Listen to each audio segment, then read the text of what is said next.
فرزند زہرا یہ حالات برے ہیں۔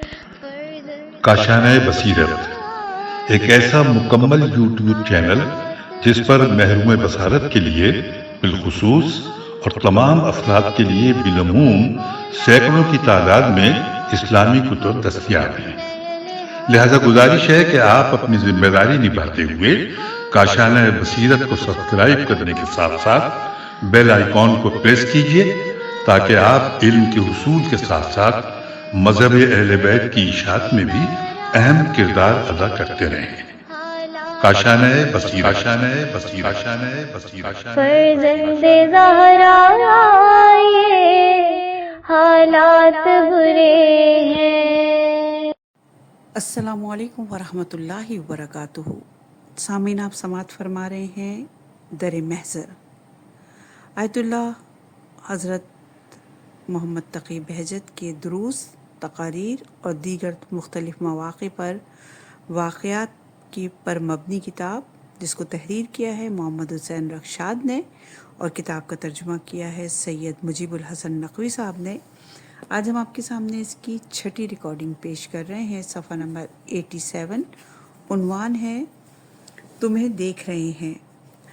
شیخ جواد مجتہد رشتی کی بیٹی کے رشتہ داروں میں سے ایک عورت نے کہا، زیارات مقامات مقدسہ کی خاطر ہم نے ایران سے سفر شروع کیا۔ جب ہم نجف پہنچے تو باتوں ہی باتوں میں میری شادی کی باتیں ہونے لگیں۔ پھر ایک سید طالب علم کے ساتھ میرا رشتہ طے پا گیا اور اس کے ساتھ میری شادی کر دی گئی۔ میں اپنے والدین سے دور ہو گئی۔ میں بہت پریشان ہو گئی کہ میرے والدین مجھے کہاں دیار غیر میں چھوڑ کر جا رہے ہیں۔ والدین سے دوری مجھے بہت ستاتی تھی۔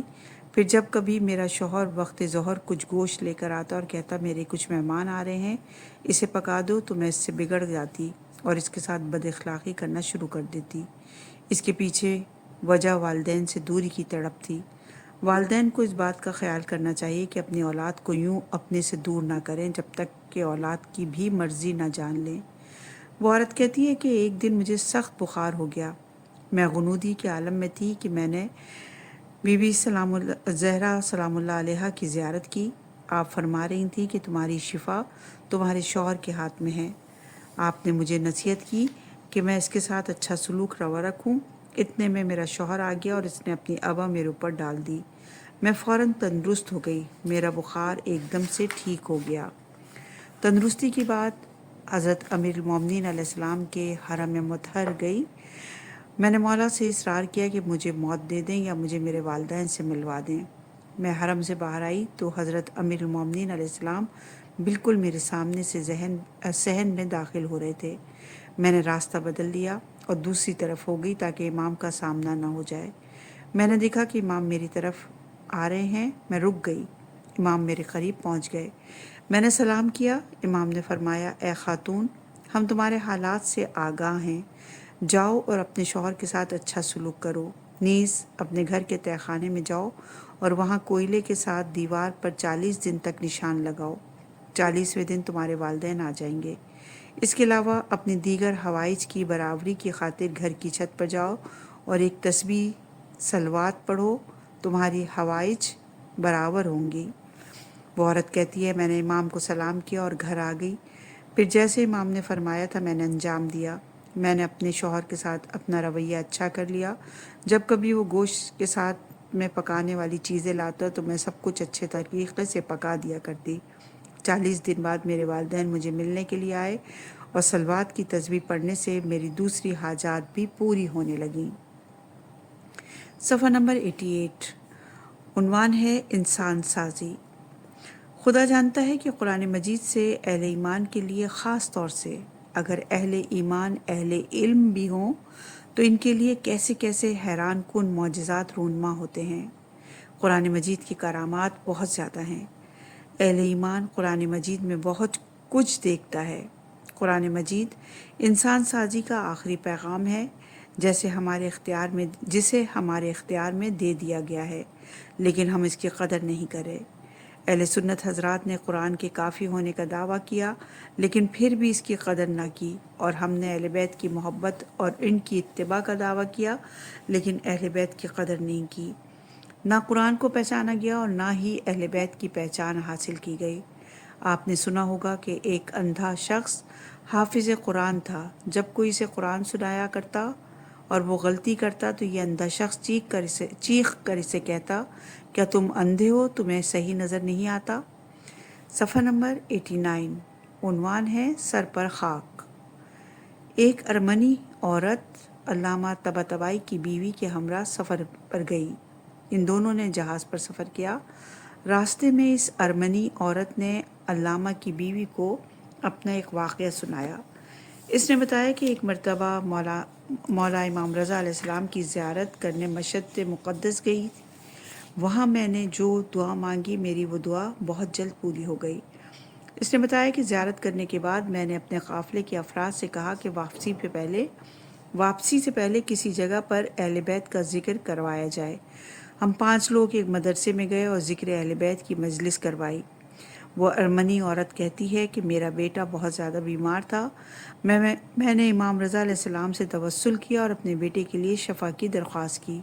میں ابھی مدرسے سے باہر نہیں آئی تھی کہ میرے بیٹے کو شفا مل گئی۔ یہ واقعہ سننے کے بعد علامہ طباطبائی نے کہا، ہمارے سر پر خاک ہو کہ ایک غیر مذہب کی عورت امام سے توسل کرتی ہے اور وہ شفا حاصل کر لیتی ہے، جبکہ ہم امام کو ماننے والے اتنے خلوص کے ساتھ امام سے توسل نہیں کرتے جس کی وجہ سے ہم فیض حاصل نہیں کر پاتے، جبکہ امام کا فیض ہر پاک دل کے لیے جاری ہے۔ صفحہ نمبر 89، عنوان ہے قرآن اور اہل بیت۔ حتیٰ کہ اہل سنت کے مطابق بھی ائمہ معصومین علیہ السلام باطنی نبوت رکھتے ہیں۔ قرآن و اہل بیت علیہ السلام کے ساتھ تمسک انسانی معاشروں کے لیے خودکشی نہیں بلکہ یہ تمسک انسانی معاشروں کو زندگی عطا کرتا ہے۔ غافل انسان اپنے روزمرہ معاملات میں ناکامی کے باعث خودکشی کر لیتا ہے، لیکن اگر یہ غافل انسان قرآن اور اہل بیت کے ساتھ تمسک کر لے تو اسے زندگی مل جائے اور وہ خودکشی کی نوبت میں نہ آئے۔ صفحہ نمبر 90، عنوان ہے سید ابن طاؤس۔ سید ابن طاؤس کی عظمت یہ ہے کہ وہ عبادات اور راز و نیاز میں ائمہ معصومین علیہ السلام کی سیرت پر چلتے تھے۔ سید ابن طاؤس دعاؤں کے لیے خود ایک ذخیرہ تھے۔ کتاب کشف المحجہ میں سید لکھتے ہیں کہ انہوں نے اپنے روز تکلیف پر جشن منایا تھا۔ کتاب اقبال الاعمال میں ربیع الاول یا ربیع الثانی کے اعمال کا ذکر کرتے ہوئے سید کہتے ہیں کہ بعض دعائیں انہوں نے خود انشاء کی ہیں۔ بعض دعاؤں کے متعلق کہتے ہیں کہ دعا کا کچھ حصہ تاریخ سے ملا ہے لیکن پوری دعا کا متن نہ ملنے کی وجہ سے باقی دعا انہوں نے خود لکھی ہے۔ لیکن ہم دیکھتے ہیں کہ سید ابن طاؤس کی انشاء کردہ دعائیں اور معصومین علیہ السلام سے ماثورہ دعاؤں کی سطحیت میں ہمیں کوئی فرق محسوس نہیں ہوتا۔ دعاؤں میں بلند مفاہیم اور الفاظ و جملے بالکل ایسے معلوم ہوتے ہیں جیسے خود ائمہ معصومین علیہ السلام سے نقل ہوئے ہیں، کیونکہ سید کے جملے کسی بھی غیر معصوم کے کلام سے بالاتر ہیں۔ صفحہ نمبر 90، عنوان ہے غلطی۔ ہم سب نے اپنی آزمائش میں یہ ثابت کر دیا کہ ہم ناکام ہو چکے ہیں۔ اہل سنت حضرات نے اطرت اہل بیت سے دوری اختیار کر لی اور شیعہ حضرات نے قرآن سے دوری اختیار کر لی۔ در حقیقت دونوں کو چاہیے تھا کہ حدیث ثقلین پر پوری طرح عمل کرتے اور قرآن و اہل بیت دونوں سے تمسک حاصل کرتے۔ اگر ہم اپنی غلطی تسلیم کر لیں تو اسے درست کر سکیں گے، اور اگر غلطی ہی تسلیم نہ کریں تو درستگی کی جانب نہیں بڑھ سکتے۔ صفحہ نمبر 90، عنوان ہے قصد قربت۔ تعلیم حاصل کرنے میں قصد قربت لازمی نہیں، اس لیے کہ تعلیم حاصل کرنا واجبات توصیلہ میں سے ہے۔ اگر اس قسم کے واجبات کو بغیر قصد تعبد اور قصد قربت انجام دیا جائے تب بھی کوئی حرج نہیں۔ اس کے باوجود اگر واجبات توصیلیہ کو قصد قربت کے ساتھ انجام دیا گیا ہو تو پروردگار عالم جانتا ہے کہ اسے کس حساب میں رکھنا ہے۔ ایسے واجبات توسلیہ یا قصد قربت کے ساتھ انجام دیے گئے، اور ایسے واجبات توسلیہ جو قصد قربت کے بغیر انجام دیے گئے، ان میں سے کس پر ثواب دینا ہے اور کس پر ثواب نہیں دینا، سب کچھ پروردگار عالم ہی بہتر جانتا ہے۔ اسی طرح اگر تعبدیات کو باحساب مراتب انجام دیا ہو تو اس میں بھی بہت زیادہ فرق ہوتا ہے، یعنی خلوص نیت میں فرق ہوتا ہے۔ صفحہ نمبر 91 ہے، عنوان ہے جنگی اصلاح۔ ہم عام طور پر جنگی اصلاح کو بڑے ممالک اور بڑی سیاسی طاقتوں سے خریدتے ہیں، یا ایسے ممالک سے خریدتے ہیں جنہیں یہ بڑی طاقتیں جنگی اصلاح فروغ کرنے کی اجازت دیتی ہیں۔ یہ بڑی طاقتیں ایسے ممالک کو صرف وہی اصلاح فروغ کرنے کی اجازت دیتی ہیں جو پرانا ہو چکا ہوتا ہے، کیونکہ بڑی طاقتوں کے پاس جدید ترین جنگی اسلحہ موجود ہوتا ہے یا وہ بنانے جا رہی ہوتی ہیں۔ اسی وجہ سے وہ بعض دوسرے ممالک کو کمتر جنگی اسلحہ فروغ کرنے کی اجازت دے دیتے ہیں۔ صفحہ نمبر 91 ہے اور عنوان ہے امامت۔ ائمہ معصومین علیہ السلام کی امامت پر اعتقاد کا پہلا مرحلہ یہ ہے کہ دل سے ائمہ اطہار کی وصیت و خلافت پر یقین رکھیں، رسول خدا صلی اللہ علیہ وآلہ وسلم کے فرمان پر یقین رکھیں جس میں آپ نے ائمہ کے نام ان کے والدین کے نام تک بتائے ہیں۔ ائمہ معصومین علیہ السلام کی حجیت کو رسول خدا صلی اللہ علیہ وآلہ وسلم نے بیان فرمایا ہے۔ دوسرا مرحلہ یہ ہے کہ عملی طور پر ان احکامات و سیرت کی اتباع کریں جو محمد اور آل محمد علیہ السلام سے ہم تک پہنچی ہیں۔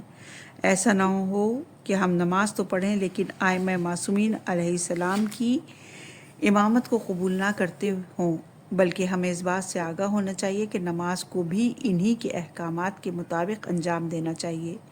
نماز ادا کرنے سے پہلے ایمان کا ہونا ضروری ہے، اس لیے کہ جو شخص نماز ادا نہیں کرتا لیکن ائمہ معصومین پر ایمان رکھتا ہے، اس کی پھر بھی نجات ہو سکتی ہے، جبکہ اگر کوئی شخص نمازیں تو ادا کرتا ہو لیکن ائمہ معصومین پر ایمان نہیں رکھتا ہو، امامت سے منہ موڑتا ہو، اس کی نجات مشکل ہے، اس لیے کہ اس کا ایمان ہی خراب ہے۔ افسوس ہے ایسے شخص پر جو قرب خدا کا دعویٰ کرتا ہو لیکن ولی خدا سے دور ہے اور ولی خدا کو نہیں پہچانتا۔ صفحہ نمبر 92، عنوان ہے ہمارے اصول۔ صاحب جواہر اصول فقہ کو خاص اہمیت نہیں دیا کرتے تھے۔ آپ اس پر اعتراض کرتے ہوئے کہتے تھے یہ کیا ہے، یہ حرام ہے۔ شیخ انصاری جناب صاحب جواہر کے درس میں شرکت کیا کرتے تھے اور کہتے تھے کہ اس جملے سے ان کی مراد ہمارے اصول نہیں ہے۔ شیخ نے اصول پر جو کتاب لکھی تھی وہ بہت مقبول تھی، بڑی وضاحت کے ساتھ انہوں نے اصول فقہ کو بیان کیا تھا، لہٰذا ہم سوچنے پر مجبور ہو گئے کہ اصول فقہ ہے کیا۔ اس کے باوجود صاحب جواہر اصول پر اعتراض کیا کرتے تھے، لیکن شیخ انصاری نے اپنی کتاب میں جو کچھ بیان کیا اسے اپنے دروس میں ذکر کیا کرتے تھے اور اصول فقہ کو ثابت کیا کرتے تھے۔ صاحب جواہر کہا کرتے تھے کہ ٹھیک ہے میں زمانی اعتبار سے شیخ سے پہلے ہوں لیکن بعض معاملات میں شیخ آگے ہیں۔ صفحہ نمبر 93، عنوان ہے فقہی دورہ۔ صاحب ریاض کے کچھ شاگرد ایسے تھے کہ تمام ابواب فقہ پر احاطہ رکھتے تھے، کوئی بھی فقہی سوال ان سے کیا جائے تو فوری جواب دیا کرتے تھے۔ ان میں سے ایک جناب شریف العلماء مازندانی، فقیہ بزرگ حضرت علامہ محمد شریف بن حسن علی عاملی حائری تھے، جن کی پیدائش 1245 ہے۔ علامہ محمد شریف کے بارے میں کہا جاتا ہے کہ وہ کہتے تھے کہ میں 3 سے 4 دن کے اندر ایک مکمل فقہی دورہ لکھ سکتا ہوں۔ صفحہ نمبر 93، عنوان ہے اہل منبر۔ رواج یہ ہے کہ عام طور پر صاحب علم اور مجالس پڑھنے والے حضرات منبر پر جا کر مطالب کو کتاب سے دیکھ کر نہیں پڑھتے، جبکہ یہ عمل احتیاط کے خلاف ہے۔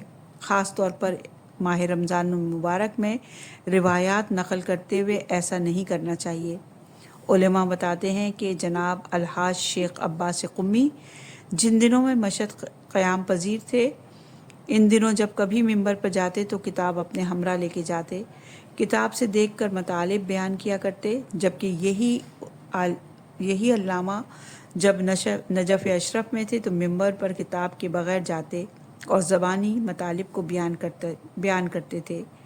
اسی طرح شیخ مہدی واعظ خراسانی جو کہ تقریر کرنے میں مشہور تھے، بہترین اور ماہر خطیب تھے، ان کے بارے میں ہے کہ رضا شاہ پہلوی کے زمانے میں انہیں ملک بدر کر دیا گیا تو وہ نجف اشرف تشریف لے آئے۔ نجف اشرف میں مدرسہ سید محمد کاظم یزدی کے ایک حجرے میں رہائش پذیر تھے۔ شیخ مہدی واعظ 70 سال سے ممبر پر تقاریر کر رہے تھے، لیکن اس کے باوجود ان کی عادت تھی کہ جب بھی ممبر پر جانا ہوتا پہلے کتب کی طرف مراجع کرتے اور انتخاب کردہ عنوان کے لیے مطالعہ کیا کرتے تھے۔ بالکل ایسا ہی ہے جیسے کوئی استاد سبق پڑھانے سے پہلے سبق کی تیاری کرتا ہے، لہذا جس کام میں بھی احتیاط کو ملحوظ خاطر رکھا جائے اس میں پشیمانی نہیں ہوتی۔ صفحہ نمبر 94 ہے اور عنوان ہے علماء اور تشیع۔ سید مرتضیٰ مدرسہ فاطمین کے سربراہ تھے۔ ان کا اصل نام ابو القاسم علی بن حسین موسوی تھا۔ آپ نے مذہب تشیع کے لیے بہت سی نایاب اور قابل قدر کتابیں تحریر کی ہیں۔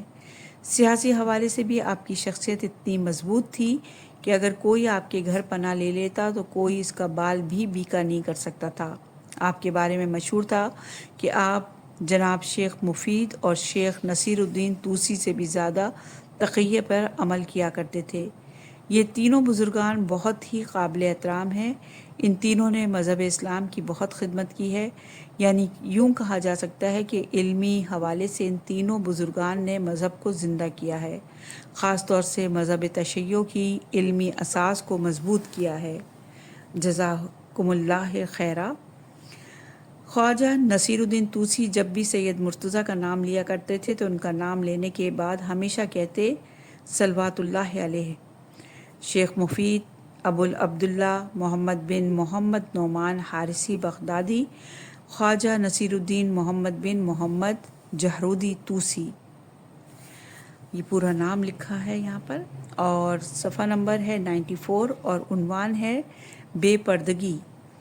ایران میں رضا شاہ پہلوی کے دور حکومت میں قانون بنایا گیا کہ ہمارے ملک میں عورتیں پردہ نہیں کریں گی، بلکہ بے پردگی کو قانونی حیثیت دی گئی۔ اس بات کی حمایت پر علماء دین سے بھی دستخط لینے کی مہم شروع کی گئی۔ اسی سلسلے میں تبریز کے علماء کو ایک ہال میں جمع کیا گیا۔ اس ہال میں سب سے پہلے فرماندار شہر داخل ہوا اور پھر پولیس کا افسر آیا۔ دونوں جب اسٹیج پر بیٹھ گئے تو پولیس افسر نے کہا، ان لوگوں کو یہاں کیوں اکٹھا کیا گیا ہے؟ ان کی اور ان کے دستخطوں کی کوئی اہمیت نہیں۔ جب اعلیٰ حضرت کا فرمان آ گیا تو اس کے بعد کسی چیز کی ضرورت نہیں، ان لوگوں کے دستخطوں کی ضرورت نہیں، یہ کہہ کر اٹھا اور چلا گیا۔ تبریزی علماء بھی خوش ہو گئے کہ انہیں کسی غلط اور غیر اسلامی بات پر دستخط نہیں کرنے پڑے۔ ایسے ہی سلسلہ رشت شہر پر بھی ہوا تھا، لیکن وہاں ایک عالم دین تھے جو جناب سید محمد کاظم یزدی کے شاگرد تھے۔ یہ عالم دین سیاست سے بالکل نابلد تھے۔ انہوں نے مشروطہ تحریک سے موافقت نہ کی تھی، لیکن اس کی مخالفت بھی نہیں کیا کرتے تھے۔ جب سے مشروطہ تحریک شروع ہوئی تھی یہ عالم دین خانہ نشین ہو گئے تھے۔ یہ عالم دین بھی دوسرے علماء کے ہمراہ ایک ہال میں پہنچے جہاں انہوں نے اعلیٰ حضرت رضا شاہ پہلوی کے بنائے ہوئے قانون پر دستخط کرنا تھے۔ اچانک اس حال میں رضا شاہ پہلوی آ گیا۔ جب وہ علماء کے درمیان آیا تو اس نے انہی عالم دین کا نام لے کر کہا، اسے باہر نکال دو، یہ کسی کام کا نہیں۔ اس کے بعد انہیں ہال سے باہر نکال دیا گیا، لیکن ہال میں موجود علماء کے ساتھ کیا کیا گیا اس کی کچھ خبر نہیں۔ صفحہ نمبر 95 ہے، عنوان ہے استثمار۔ ایک مسلمان ملک میں اس کے ہم سربراہ کی جانب سے عورتوں کے لیے بے پردگی نافذ کرنے کا حکم بہت ہی عجیب اور ناقابل قبول بات تھی۔ مسلمان عورتوں کا پردہ ختم کیا جائے، آخر ایسا کیا مسئلہ تھا؟ نیم برہنہ لباسوں کو عورتوں کے لیے لازمی قرار دیا گیا اور کہا گیا کہ ایک ہی انداز کا لباس ہونا چاہیے۔ ہمیں بعد میں معلوم ہوا کہ آج سے 300 سال پہلے استثماری طاقتوں نے آپس میں طے کیا تھا کہ مسلمانوں کو بے لباس اور بے ہودیت کی طرف لے جایا جائے۔ استکباری طاقتوں نے مسلمانوں کے اندر سے کچھ لوگوں کو پہلے سے بے لباس اور بے ہودیت کر دیا، انہیں اپنا نوکر بنایا، پھر انہیں مسلمان قوم پر مسلط کر دیا۔ ایسی صورتحال میں اگر مسلمان قوم بھی دین کو ہاتھ سے گوا دے تو پھر شاہ جیسے لوگوں کا صاحب ایمان ہونا یا نہ ہونا ہمارے لیے ایک جیسا ہے۔ ہم خدا سے پناہ چاہتے ہیں۔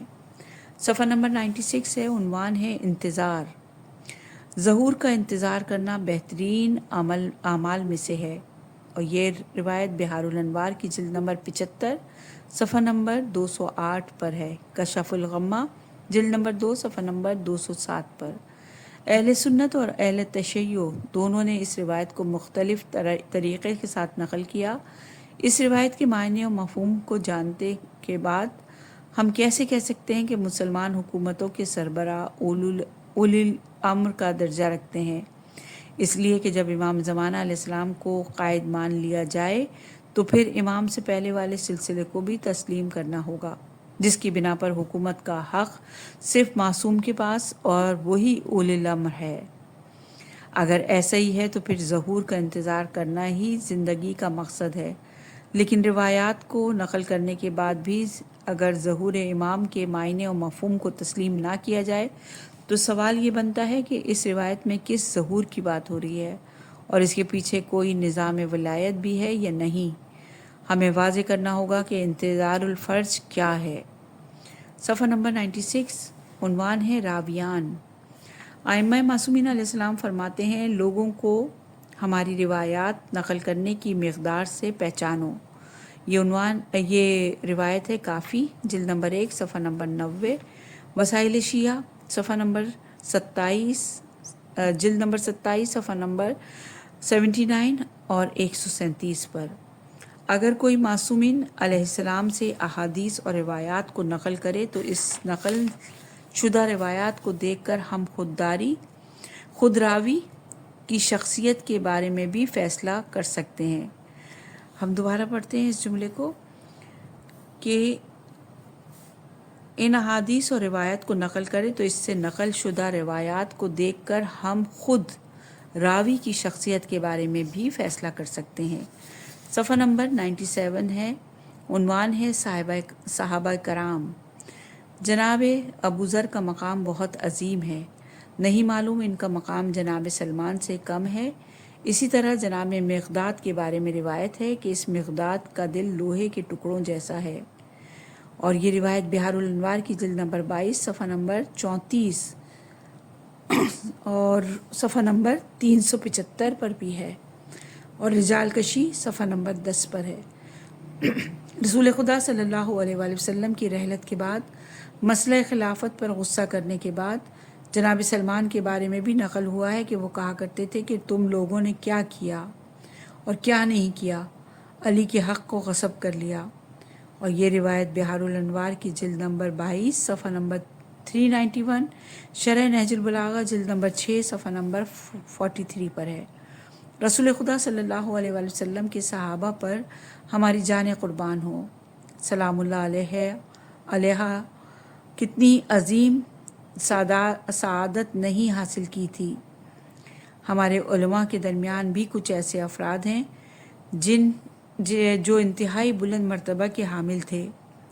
اس بات کا انکار نہیں کیا جا سکتا کہ ہمارے علماء کے درمیان کچھ افراد ایسے تھے کہ ان کا کردار دیکھ کر ہمیں انبیاء اور اوصیاء کی عملی سیرت کا نمونہ نظر آتا تھا۔ صفحہ نمبر 97 عنوان ہے شناخت امام۔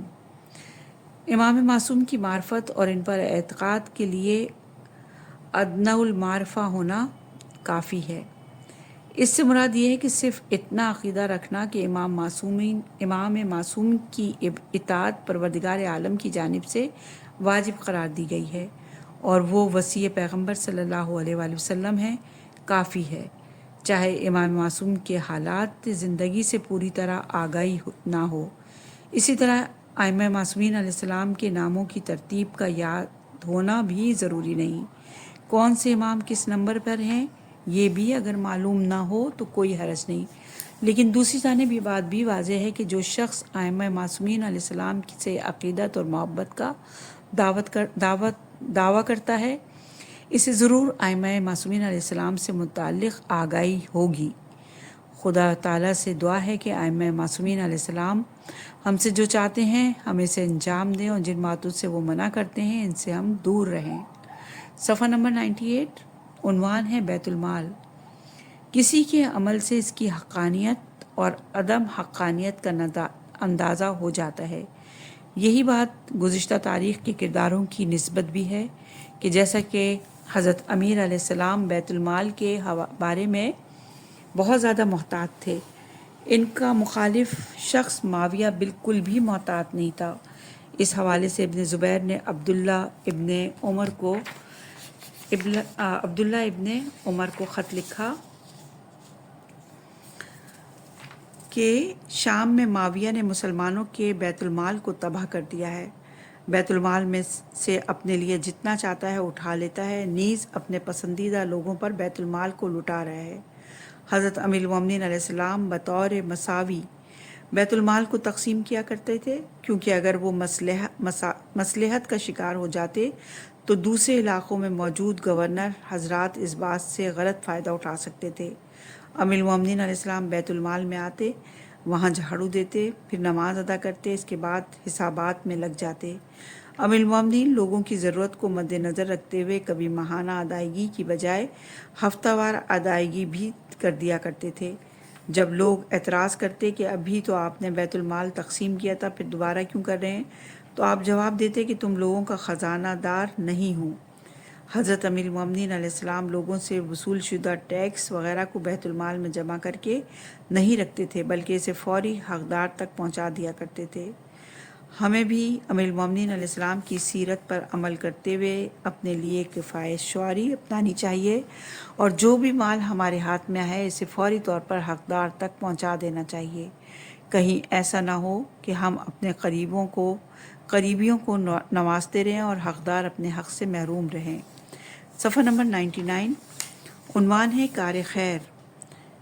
کار خیر کو انجام دینے کے لیے انسان کو جو موقع ملتا ہے اس کو چاہیے کہ اسے غنیمت جانتے ہوئے حاصل کرے اور کار خیر کو انجام دے۔ سورہ مجادلہ کی آیت نمبر 6 میں ارشاد باری تعالیٰ ہے، جسے اللہ نے محفوظ کر رکھا ہے، جسے اللہ نے شمار کر رکھا ہے، اور جن لوگوں نے خود بھلا دیا ہے۔ اس بات کو چھوٹا تصور نہیں کرنا چاہیے، اس لیے کہ کل قیامت کے دن ہم ایک ایک نیکی کے محتاج ہوں گے، لہٰذا اہم معاشرتی امور کو انجام دیں، نیکیوں پر سبقت حاصل لے جانے کی کوشش کریں، یتیموں سے شفقت کریں اور ان کی سرپرستی کریں، چاہے مخفی رہ کر یا اپنا نام ظاہر نہ کریں، مستحقین اور مساکین کو کھانا کھلائیں، جبکہ ہمارے گزشتہ علماء اور ہمارے ائمہ معصومین علیہ السلام مساکین اور غربا کو کھانا کھلایا کرتے تھے۔ صفحہ نمبر 99 ہے ایک موتی۔ عنوان یہ ہے کہ ایک موتی۔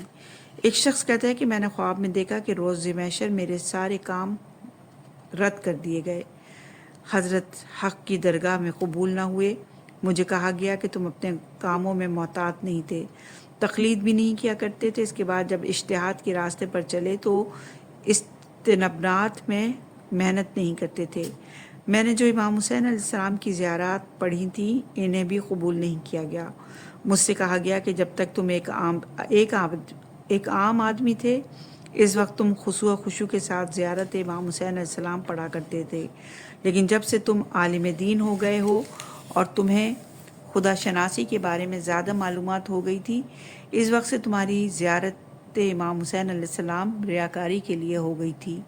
یہ زیارت پڑھنا خدا کے لیے نہ تھا، صرف اپنے عنوان اور اپنے نام کو محفوظ رکھنے کی خاطر تم زیارت پڑھا کرتے تھے۔ جب میں ہر طرح سے ناکام ہو گیا اور مجھے ملائکہ کے حوالے کر دیا گیا، اس وقت مجھے ایک موتی دیا گیا، کہا گیا کہ تم اس موتی کو فروخت کر دو۔ میں نے پوچھا کہ یہ موتی کیا ہے؟ بتایا گیا کہ ایک مرتبہ تم امام حسین علیہ السلام کی زیارت کرنے کے لیے پیدل گئے تھے۔ پہلے پہل تم نے سوچا کہ کیا میرا جیسا بڑا آدمی بھی پیدل چل جائے گا، لیکن پھر تم نے کہا ہاں یہ تو میرے حق میں اچھا ہے۔ تم پیدل چلتے چلتے تھک گئے تو اس بات پر تم نے الحمدللہ کہا تھا۔ یہ موتی اس الحمدللہ کہنے پر تمہیں عطا کیا گیا ہے۔ اس موتی کے بدلے میں مجھے بہت کچھ ملا، بہت کچھ عطا ہوا جس کا میں نے سوچا بھی نہ تھا۔ بہرحال انسان کو چاہیے کہ ہر نیک کام کرنے میں خدا کو مد نظر رکھے اور اخلاص کے ساتھ ہر نیک کام کو انجام دے، اس لیے کہ ایک دن ہمیں اپنے چھوٹے سے چھوٹے نیک کام کی بھی ضرورت پڑے گی۔ صفحہ نمبر 100 ہے اور عنوان ہے شریعت۔ یہ بہت بڑی بات ہے کہ انسان شریعت کی ظاہری اور مشہور باتوں کا لحاظ رکھے، کہیں ایسا نہ ہو کہ حق کہنے میں لوگوں کا لحاظ اسے روک دے، یعنی وہ لوگ جو باطل پر ہیں اور وہ اس چیز کا باعث بن جائیں کہ حق گو انسان حق نہیں کہہ سکے۔ دوسری بات یہ بھی ہے کہ ہر بات ہر جگہ کہنے والی بھی نہیں ہوتی۔ اگر جگہ مناسب نہ ہو تو حق بات بھی نہ کہنی چاہیے۔ جب تک حالات مناسب نہ ہو جائیں اور جب تک توفیقات قبولیات حق کی شرائط پیدا نہ ہو جائیں، حق بات نہ کہے۔ شاید تیرا دین تیرا بھائی ہے، لہٰذا ہر صورت میں اپنے دین کے بارے میں احتیاط سے کام لو۔ یہ روایت وسائل شیعہ کی جلد نمبر 27 صفحہ نمبر 167، بہار الانوار جلد نمبر 2 صفحہ نمبر 258 پر موجود ہے۔ اس حدیث کے مطابق بھی ہمیں ہر بات نہیں کہہ دینی چاہیے اور احتیاط سے کام لینا چاہیے۔ ہمیں یاد ہے کہ ایک مرتبہ رضا شاہ پہلوی بادشاہ نے علماء سے کہا کہ وہ فتویٰ دیں کہ عورت کے لیے اپنا چہرہ اور ہاتھ پاؤں کھلا رکھنا جائز ہے۔ علماء نے فتویٰ دینے سے انکار کر دیا، اس لیے کہ ایک طرف شاہ نے پروانہ دیا کہ احکامات جاری کر رکھے تھے اور اسی دوران بادشاہ کی اس بات پر حمایت کرنا کشف حجاب کے حکم کی تائید کرنے کے مترادف تھا۔ یہی وجہ تھی کہ علماء قتل ہونے کو تیار ہو گئے لیکن فتویٰ دینے کو تیار نہیں تھے۔ پروردگار عالم ہمیں ایسے بڑے امتحانات سے بھی اپنی پناہ میں رکھے۔